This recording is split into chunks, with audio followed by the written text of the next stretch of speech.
साथियों, आप प्रारंभ कर चुके हैं सुंदरकांड से आत्मविश्वास बढ़ाने के तरीकों पर जो हम वर्तमान परिप्रेक्ष्य में चर्चा कर रहे हैं उसका 5वां भाग, जिसमें हम दोहा 21 से 25 तक की व्याख्या में वर्तमान में हम क्या क्या चीजें हैं सुंदरकांड से अपने आत्मविश्वास को बढ़ाने के लिए सीख सकते हैं।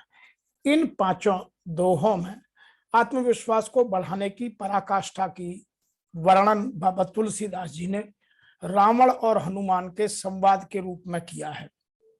यहाँ हनुमान जी रावण के उन मूर्खतापूर्ण और अहंकार भरे प्रश्नों के उत्तर बड़े स्पष्ट, सटीक, साहसिक, प्रासंगिक और तथ्यात्मक तरीके से देने की कोशिश करते हैं। जैसे रावण ने पूछा कि तुम किसके बल पर मेरा इतना नुकसान किए हो, तो सबसे पहले हनुमान जी ने क्या कहा कि हनुमान जी ने अपने पक्ष में उन्होंने उन सब बातों को रखा जिनसे खरदूषण और तृष्णा के तथ्यों से रावण का मनोबल टूट जाए। उसके बाद उन्होंने अपने इसी के साथ साथ रावण और सहस्रबाहु की बात को, उसके मनोबल को तोड़ने के लिए उसके सामने रखा। तो रावण के बल को कमतर आंकने के लिए पहले सत्य, सकारात्मक तथ्य जब उसके सामने आए तो रावण को लगा कि सामने वाले को बहुत कुछ मेरे बारे में मालूम है। यही गलतियां हम अपने जीवन में करते हैं। हमारे जीवन में भी इसकी अति आवश्यकता होती है कि हम अपने जो हमारे पास्ट के या भूतकालीन तथ्य हैं उन पर हम सदैव नजर रखें, उन कमजोरियों को दूर करते रहें। रावण को क्रोध दिलाने के लिए हनुमान जी ने यहाँ बाली की भी याद दिलाई, क्योंकि बाली ने रावण को कांख में 6 महीने दबाकर रखा। तो रावण को अपनी कमजोर कड़ियां सुनते सुनते उसको यह लगने लगा कि मैं बहुत वीक हूं, और हम अपने जीवन में भी अपने आत्मविश्वास को इन्हीं तरह खोते जाते हैं। हम अपने नकारात्मक बातों का वर्णन सुनते सुनते अपने जीवन में अपने आप को कमजोर बना लेते हैं। अतः कमजोर कड़ियों का वर्णन, जिससे प्रतिपक्ष को यह अवसर मिल सके कि मेरा जीवन यथार्थ में क्या है, यह जानना आवश्यक है। अगली बात और जो इन दोहों में आती है वह आती है कि जब वह रावण का बखान कर रहा था तो उन्होंने रावण को यह सीधा कहा कि जाके बल लवलेश ते जितऊं चराचर झार, ता दूत में जा करी हर आने उपरी अनार, कि जिसके तुमने लेश मात्र बल को भी नहीं समझा, जो समस्त चराचर जगत को जीत लेते हैं, तुम उनकी प्रिय पत्नी को चोरी से हर लाए हो और मैं उनका दूत हूं। तो उन्होंने सीता हरण का यहां वर्णन कर रावण को और कमजोर किया। आगे और भी कई बातें इसमें से निकलती हैं। जब हनुमान जी ने उनसे अपने फल खाने की बात कही तो उन्होंने सीधा स्पष्ट ये दिया कि मैंने कोई बड़ा अनाचार, अत्याचार, व्यभिचार या कोई बड़ी हानि आपको नहीं करी। उन्होंने सीधा कहा, खायऊं फल प्रभु लागी भूखा, कपि स्वभाव ते तोरहूं रूखा, सबके देह परम प्रिय स्वामी मारहि मोह कुमारक दामी, कि मैंने जो आपका इतना बड़ा नुकसान किया, आपके बेटे को मारा, वो मैंने 2 कामों के लिए किया है केवल।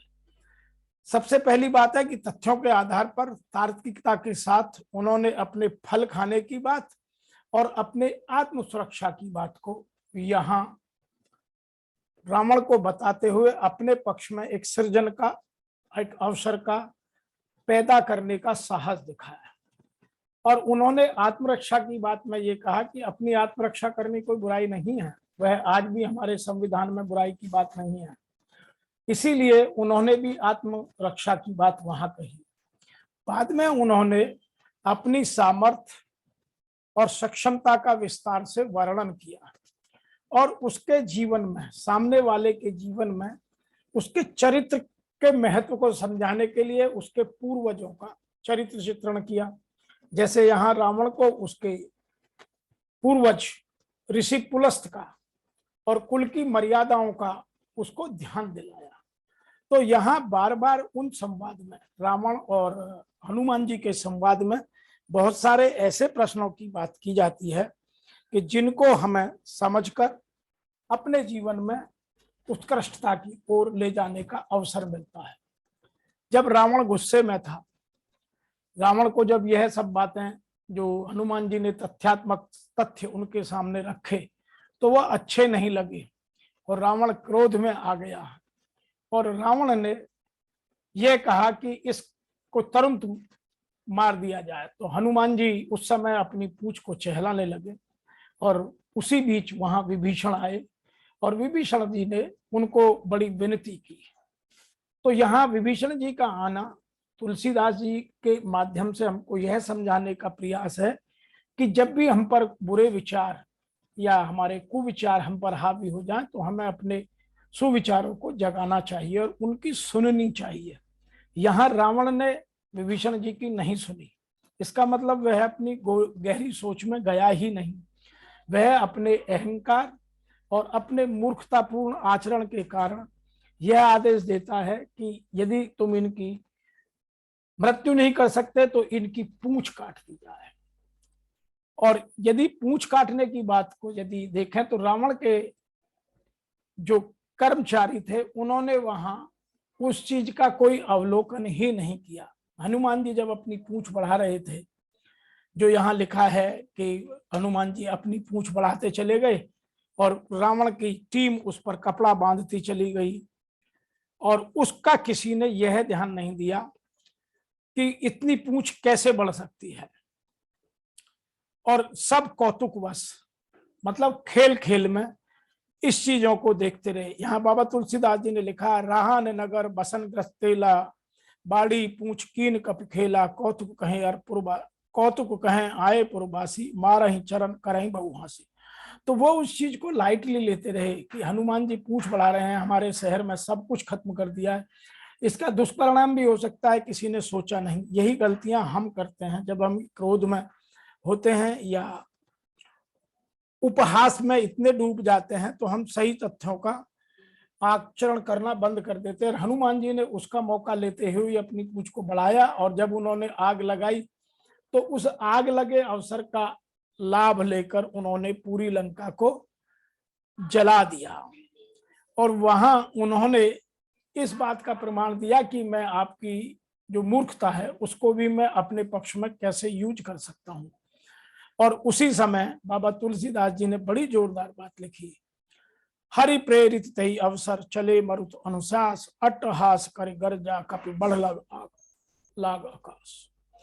तो हनुमान जी ने जब पूरे लंका शहर को आग लगाई तो हवाएं चारों तरफ से चलने लगी और उनकी लंका धू धू करके चलने लगी। तो यहाँ हमें इस बात का इन पांचों दोहों से यह संदेश मिलता है कि हम अपने दिमाग को खोलकर रखें और अपनी ऑब्जर्वेशन को हमेशा बहुत स्ट्रॉन्ग करें।